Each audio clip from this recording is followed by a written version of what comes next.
Shalom, selamat malam Bapak Ibu Saudara sekalian semuanya. Senang pada malam ini kita kembali bertemu di dalam renungan tengah minggu.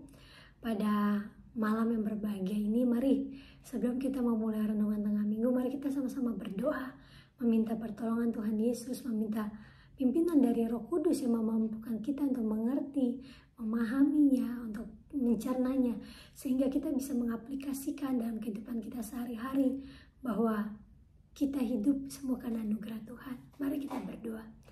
Tuhan Yesus, terima kasih Tuhan pada malam yang berbahagia ini Bapa.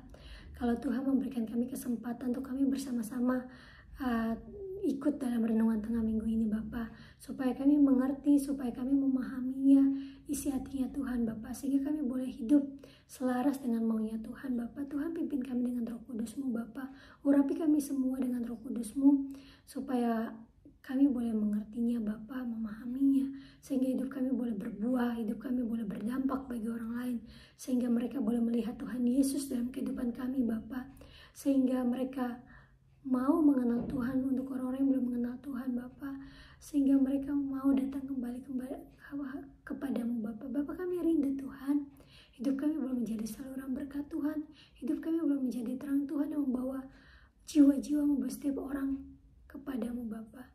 Hanya di dalam nama Tuhan Yesus Kristus kami berdoa mengucap syukur. Haleluya. Amin. Pada malam ini senang kalau kita boleh bertemu lagi dalam renungan tengah minggu. Kita sudah melewati masa Jumat Agung, yaitu kematian Tuhan Yesus. Kita juga sudah melewati Paskah ketika Tuhan merayakan kebangkitan Tuhan Yesus. Kematian Tuhan Yesus di kayu salib merupakan suatu karya terbesar dalam kehidupan kita sebagai manusia, yaitu ketika Tuhan Yesus mati di kayu salib, dia memikul segala dosa kita, segala pelanggaran kita. Dia yang menggantikan kita di kayu salib untuk memberikan kita kehidupan kekal, untuk memberikan kita jaminan kemenangan. Pada kesempatan kali ini, mari kita sama-sama ingat lagi, introspeksi diri dalam diri kita. Tuhan Yesus telah mati buat saya. Tuhan Yesus telah mati untuk menebus dosa-dosa saya. Coba kita bayangkan, kalau kita yang harus melewati seperti itu, saya rasa kita nggak akan bisa. Ketika kita menonton tayangan The Passion, gimana ketika dibuat film gimana Tuhan Yesus memikul kayu salib, gimana Tuhan Yesus disiksa, kita semua biasanya menangis karena suatu penyiksaan yang begitu luar biasa, yang di luar batas kemanusiaan menurut saya. Ketika Tuhan Yesus dicambuk, dipakai mahkota duri, dia dihina, dia harus memikul kayu salib yang berat untuk mendaki di bukit Golgota. Kalau kita yang harus melaluinya, apa kita mampu? Gak ada seorang pun manusia yang bisa merasakan kesakitan yang luar biasa apa yang Tuhan Yesus alami untuk menebus kita manusia di dalam dosa. Tapi kita harus bersyukur Tuhan telah lakukan itu. Tuhan telah melewati proses itu semua untuk menyelamatkan kita sebagai anak-anak Tuhan. Begitu besarnya cinta Tuhan kepada kita sehingga ia mau mati di kayu salib. Dia yang tidak berdosa, tapi dia harus memikul dosa kita manusia. Dia yang gak layak untuk dihina, tapi dia harus menerima setiap hinaan, setiap cercaan. Hanya satu, karena cintanya, karena kasihnya kepada kita anak-anaknya. Oleh karena itu, mari di dalam hidup ini kita yang sudah diberikan, kita sudah menikmati kasih kemenangan di kayu salib itu. Mari jangan salibkan Tuhan Yesus itu kedua kali. Mari di dalam hidup ini kita hidup menyadari bahwa hidup kita adalah karena anugerah Tuhan, sehingga ada rasa takut kita dalam menjalani hari-hari ini, bukan karena rasa takut yang karena misalnya takut gelap, takut sama setan, bukannya seperti itu, tapi dengan rasa takut, dengan rasa penuh hormat kita kalau kita tuh nggak mau menyalibkan Tuhan Yesus untuk kedua kalinya. Mari di dalam hidup yang gak mudah, kadang harus kita akui, kita mengalami masa-masa jatuh bangun. Tapi ayo sama-sama milikilah tekad untuk kita tidak mau menyalibkan Tuhan Yesus untuk kedua kali, sehingga hidup kita boleh menjadi berkat Tuhan, kita boleh menjadi terang bagi sesama kita. Kita boleh Tuhan pada akhir hidup kita tuh boleh bilang, hai hambaku yang setia, mari masuk. Itu kan tujuan kita semua sebagai orang-orang percaya. Kita mau ketika akhir hidup kita, Tuhan menerima kita. Itu yang menjadi doa kita, menjadi tujuan goals dalam hidup kita. Pada malam ini saya akan mau membawakan renungan yang saya beri judul, yaitu adalah menerima warisan kemenangan. Ketika Tuhan Yesus mati di kayu salib, Tuhan Yesus memberikan kemenangan itu juga buat kita. Kalau Tuhan Yesus telah melewati proses yang sulit, kita sebagai anak-anak Tuhan juga bisa melewati proses itu. Kita bisa mampu melewati setiap tekanan hidup di dalam kehidupan ini. Kita bisa, karena kita sudah punya teladan, yaitu Bapa kita itu Tuhan Yesus. Ketika Ia mati di kayu salib, Ia melewati proses yang tidak mudah, tapi Ia bisa. Oleh karena itu, kita pun juga sama sebagai ketika Tuhan Yesus disalibkan, Tuhan Yesus itu 100% manusia. Karena Tuhan Yesus itu 100% manusia dan juga dia 100% Allah. Sehingga dia juga mengalami rasa sakit itu juga sama seperti kalau kita kegores pisau aja, kena potong, kita ngerasa oh perih. Apalagi kalau kita lihat di film itu mungkin hanya sebagian kecil yang bisa digambarkan. Begitu banyak luka-luka yang Tuhan Yesus alami. Begitu ketika cambuk berduri itu mengenai tubuhnya, tarik, rasanya itu benar-benar luar biasa, kesakitan. Apa yang Tuhan Yesus alami, begitu kesakitan yang luar biasa, tapi dia mampu melewatinya. Dia memberikan kita kemenangan, dia memberikan kita suatu warisan yang membawa kita untuk menyadari, untuk menyadari sehingga hidup ini kita nggak salah-salah, sehingga di dalam hidup ini kita nggak seperti orang yang nggak punya tujuan, orang yang cuma mengalami yuk asal hidup, ya udah hidup itu gini-gini aja. No, kita nggak boleh seperti itu, tapi kita harus hidup sungguh-sungguh dalam hidup ini, menyadari bahwa Tuhan Yesus itu telah mati buat saya nggak mau menyalibkan Tuhan itu untuk 2 kali. Oleh karena itu, mari kita hidup sesuai dengan firman Tuhan, sesuai dengan apa maunya Tuhan. Itu nggak mudah, tapi pasti bisa bersama dengan Tuhan. Minta pimpinan Roh Kudus yang memampukan kita melewatinya. Di poin pertama yang saya mau bilang, ketika kita menerima warisan, sadarilah bahwa kita itu anak-anak Allah.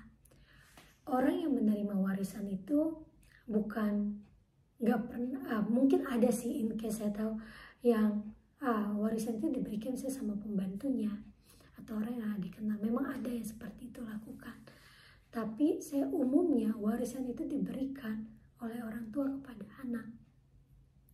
Orang tua yang begitu mengasihi anak-anaknya, orang tua yang sudah bekerja. Kalau orang di dunia aja tahu ketika orang tua itu bekerja keras, dia mengumpulkan mungkin hartanya, memikirkan oh ini one day ketika saya dipanggil Tuhan, saya siapkan ini buat anak-anak saya. Orang tua kita mungkin ada yang berpikir seperti itu sehingga kita mendapat warisan. Tapi yang Tuhan Yesus berikan itu adalah warisan kemenangan yang luar biasa. Ketika dia mati di kayu salib, dia mati untuk menebus dosa kita sebagai manusia. Warisan itu diberikan, ada sisi positif dan ada sisi negatif. Kalau di dunia ini kita ngomong, ketika warisan diberikan, kalau diambil secara sisi positifnya, seorang anak akan merasa, oh ini adalah peninggalan orang tua saya harus kerjakan ini dengan, misalnya seorang anak diberikan warisan sebuah toko sama orang tuanya ketika orang tuanya sudah meninggal, sudah dipanggil Tuhan. Toko ini adalah toko yang dirintis, toko yang diusahakan, mungkin dibangun orang tuanya itu dari bawah, mulai dari toko kecil sampai besar, sampai berkembang menjadi toko yang besar, bahkan mungkin punya toko di berbagai cabang. Kalau anak ini mengambil sisi positif ketika diberikan warisan, dia akan kerjakan toko itu dengan penuh sungguh-sungguh. Oh, gimana ya caranya? Toko yang orang tua saya berikan mungkin dikasih cabang 10. Tapi kalau anaknya sebagai seorang anak yang benar, ketika diberikan cabang 10, dia akan berusaha berpikir, gimana ya saya membuat toko ini bisa berkembang menjadi 100 toko.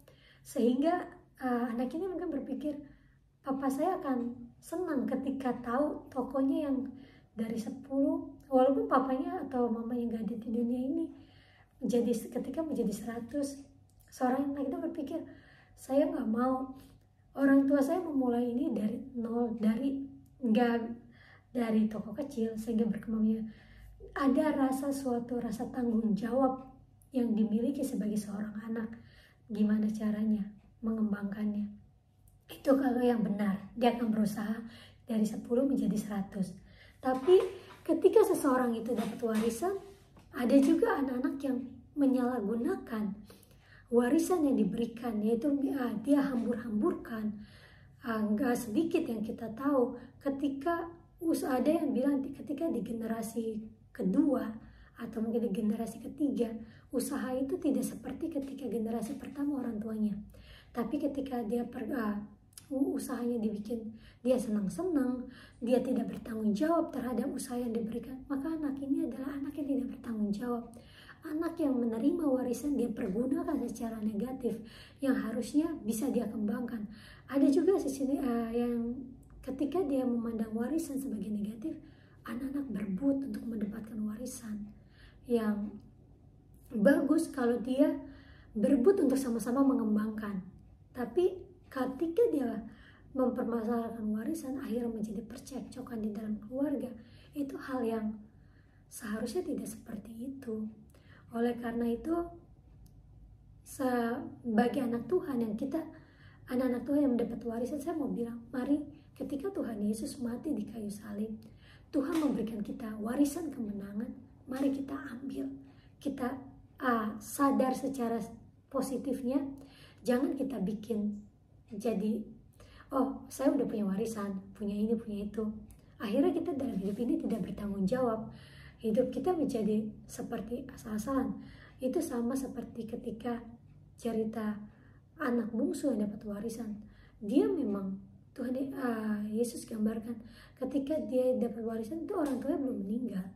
Dia ada tapi dia minta warisan. Tapi apa yang dia lakukan? Dia hambur-hamburkan uangnya. Dia senang-senang, dia bermabuk-mabuk sehingga dia nggak punya apa-apa. Akhirnya dia harus memakan makanan yang dia menjadi buruh upahan, yang seharusnya di rumah bapaknya itu penuh makanan yang enak, yang lezat. Tapi karena dia tidak menggunakan setiap warisan yang diberikan dengan baik, akhirnya seperti itu. Tapi malam ini saya mau bilang, mari kita belajar bersama menyadari status kita itu sebagai anak Allah. Kita sebagai anak Allah, kita mendapat warisan yang Tuhan berikan. Pergunakanlah warisan kemenangan yang Tuhan berikan itu dengan rasa takut akan Tuhan. Sehingga dalam hidup ini kita boleh berkarya, kita boleh hidup selaras dengan maunya Tuhan. Sehingga Bapa itu begitu mengasihi kita sebagai anak-anaknya. Dia kirim Tuhan Yesus untuk menyelamatkan dosa kita sebagai manusia. Oleh karena itu, mari sadar kita itu anak Allah, anak-anak Allah. Sadar kalau kita itu diberikan kemenangan. Jadi di dalam hidup ini kalau kita merasa, oh aku tuh gak bisa melewatinya, oh terlalu berat. Ingat, kita itu adalah anak-anak Allah yang diberikan warisan kemenangan. Apapun badai, apapun masalah yang kita lalui, percaya Tuhan menolong kita, memampukan kita melewati proses itu, sehingga kita berkemenangan. Karena warisan kemenangan sudah kita miliki. Poin yang kedua yang mau saya bilang, pertama itu kita itu sadar kalau kita itu anak-anak Allah. Maka yang kedua saya mau bilang, hiduplah sebagai orang merdeka. Di dalam Roma 8 ayat 2 dikatakan, Roh yang memberi hidup telah memerdekakan kamu dalam Kristus dari hukum dosa dan hukum maut. Jadi kita tahu kalau kematian Tuhan Yesus telah memerdekakan kita dari segala dosa. Oleh karena itu, hiduplah sebagai orang merdeka. Jangan mau lagi menjadi seperti orang yang penuh dengan rasa khawatir, penuh dengan rasa takut, penuh dengan rasa cemas. Hiduplah kita sebagai orang merdeka yang jangan mau lagi terus-terusan terikat oleh dosa, terus-terusan selalu berada di bayang-bayang dosa, selalu maunya seperti sama kayak ketika orang memakai narkoba. Mereka selalu bilang ketika mereka mau lepas dari narkoba itu susah.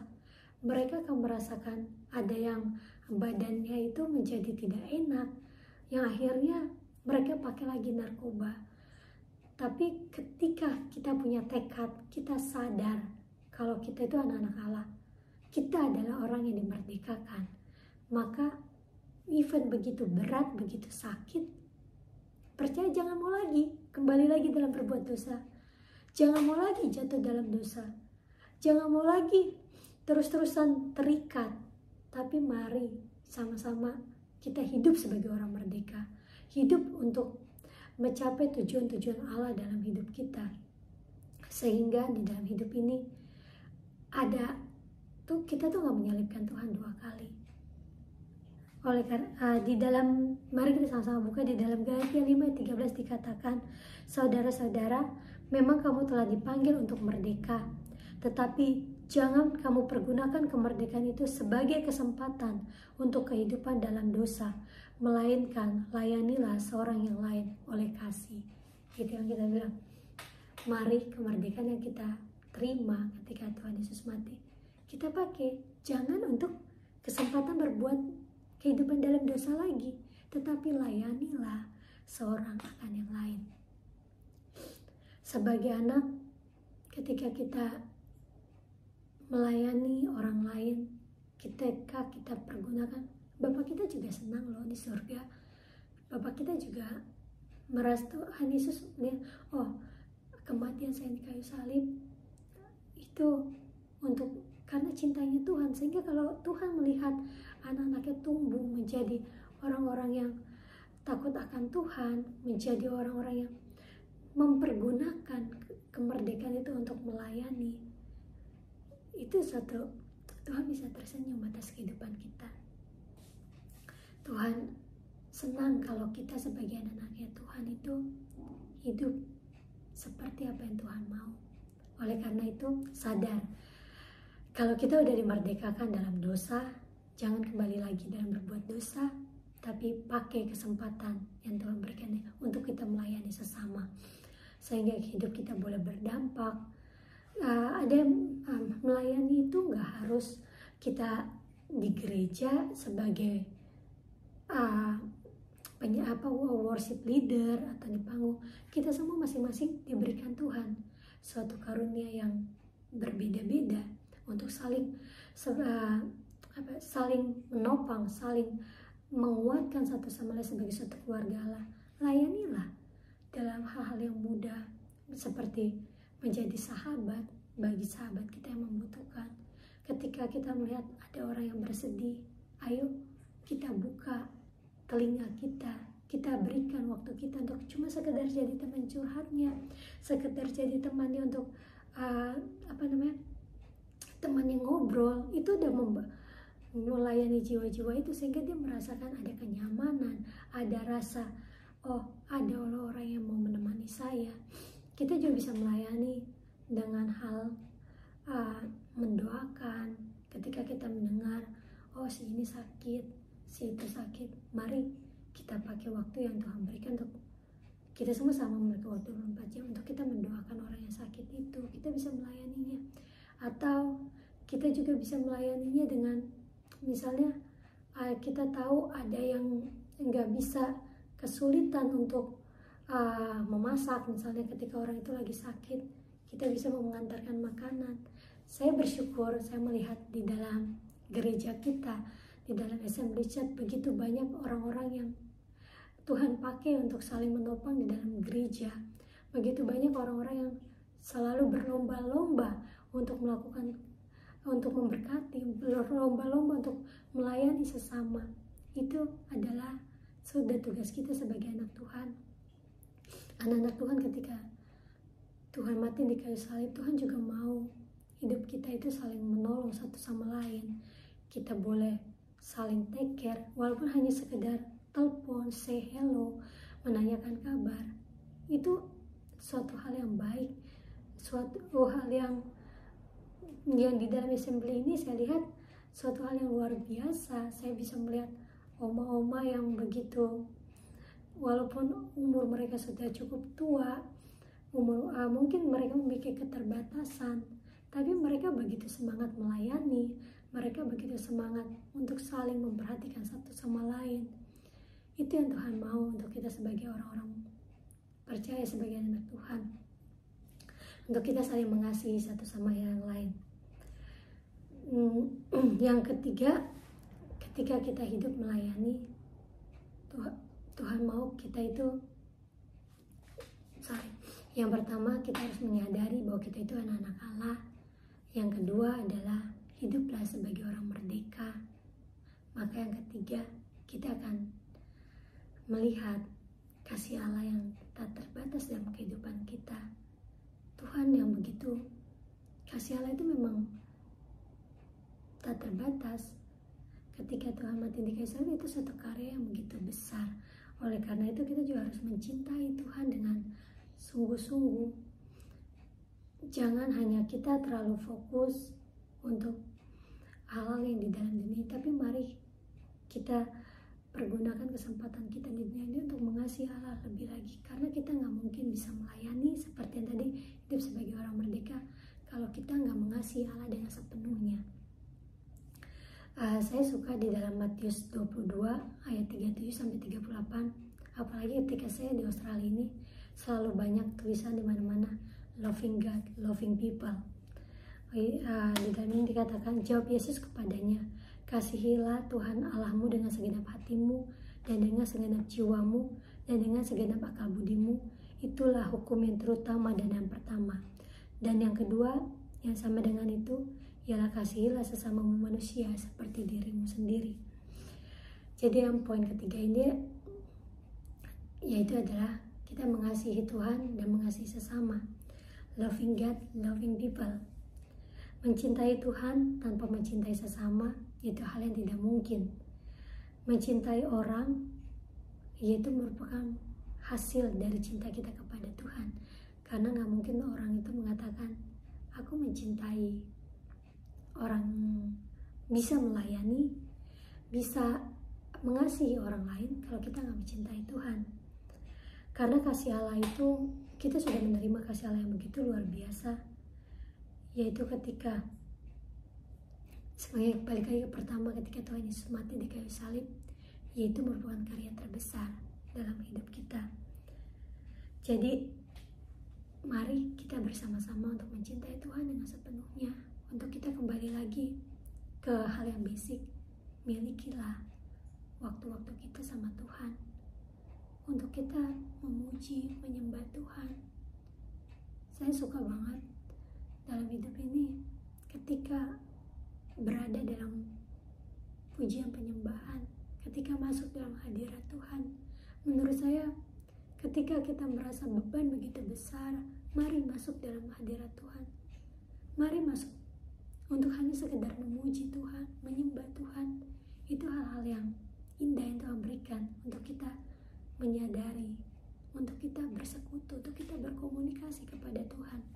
Oleh karena itu, kembali lagi saya ingatkan, mari seperti renungan minggu yang saya dan terakhir, milikilah waktu pribadi dengan Tuhan, sehingga kita tahu apa maunya Tuhan, sehingga kita hidup bisa melayani sesama kita. Sehingga di dalam Matius 5 ayat 16 dikatakan, demikianlah hendaknya terangmu bercahaya di depan orang, supaya mereka melihat perbuatanmu yang baik dan memuliakan Bapamu yang di surga. Haleluya. Di sini ya, perbuatanmu yang baik dan memuliakan Bapamu di surga, sehingga mereka percaya, orang-orang yang gak percaya jadi percaya. Pada malam ini saya gak akan memperpanjang renungan tengah minggu saya cuma memberikan 3 poin. Yang pertama, hiduplah sebagai yang pertama adalah sadarlah kalau kita itu anak-anak Allah. Yang kedua, hiduplah sebagai orang merdeka. Yang ketiga, loving God and loving people. Sehingga kita sama-sama yuk bertumbuh di dalam Tuhan. Sama-sama yuk kita mempermuliakan Tuhan lewat apa yang Tuhan berikan. Sehingga kita tidak menyalibkan Tuhan Yesus untuk kedua kali. Sehingga hidup ini, sehingga pada akhir hidup kita, Tuhan boleh mengakui kita sebagai orang yang setia, orang yang masuk dalam rencana Tuhan. Mari kita berdoa untuk menutup renungan tengah minggu ini. Tuhan Yesus, terima kasih Tuhan buat pertolongan Tuhan, buat penyertaan Tuhan. Ajar kami Tuhan untuk kami menyadari bahwa kami itu anak-anak Allah, sehingga kami tidak salah-salah dalam hidup ini, sehingga hidup kami boleh berdampak, sehingga hidup kami boleh menjadi berkat Tuhan Bapa.